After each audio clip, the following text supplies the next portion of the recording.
Okay, welcome back to Miss Yusuf's English class. Today we're going to read chapter 9 and 10 of Life of Pi. Chapter 9. Getting animals used to the presence of humans is at the heart of the art and science of zookeeping.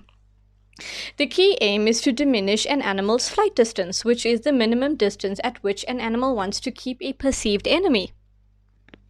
A flamingo in the wild won't mind if you stay more than 300 yards away. Cross that limit and it becomes tense. Get even closer and you trigger a flight reaction from which the bird will not cease until the 300-yard limit is set again or until heart and lungs fail. Different animals have different flight distances and they gauge them in different ways. Cats look, deer listen. Bears smell. Giraffes will allow you to come to within 30 yards of them if you are in a motor car, but will run if you are 150 yards away on foot. Fiddler crabs scurry when you're 10 yards away. Howler monkeys stir in their branches when you're at 20. African buffaloes react at 75. Our tools for diminishing flight distance are the knowledge we have of an animal, the food and shelter we provide, the protection we afford. When it works, the result is an emotionally stable, stress-free wild animal that not only stays put, but is healthy, lives a very long time, eats without fuss, behaves and socializes in natural ways, and, the best sign, reproduces. I won't say that our zoo compared to the zoos of San Diego or Toronto or Berlin or Singapore, but you can't keep a good zookeeper down. Father was a natural. He made up for the lack of formal training with an intuitive gift and a keen eye. He had a knack for looking at an animal and guessing what was on its mind. He was attentive to its charges, and they in return multiplied, some to excess. Chapter 10. Yet there will always be animals that seek to escape from zoos.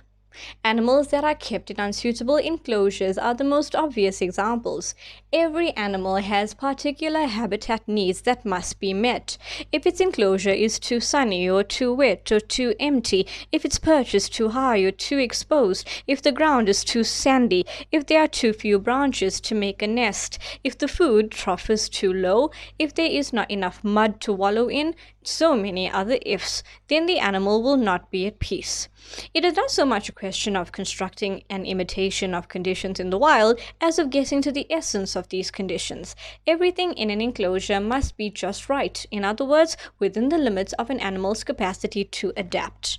A plague upon bad zoos with bad enclosures, they bring all zoos to disrepute. Wild animals that are captured when they are fully mature are another example of escape-prone animals. Often they are too set in their ways to reconstruct their subjective worlds and adapt to a new environment. But even animals that were bred in zoos and have never known the wild, that are perfectly adapted to their enclosures and feel no tension in the presence of humans, will have moments of excitement that push them to seek to escape. All living things contain a measure of madness that moves them in strange, sometimes inexplicable ways. This madness can be saving. It is part and parcel of the ability to adapt. Without it, no species can survive.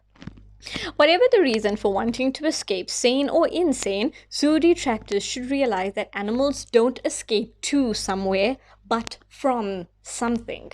Something within their territory has frightened them, the intrusion of an enemy, the assault of a dominant animal, a startling noise, and set off a flight reaction. The animal flees or tries to.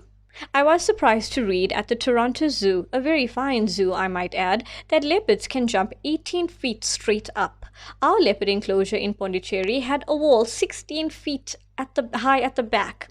I surmise that Rosie and Copycat never jumped out, not because of constitutional weakness, but simply because they had no reason to.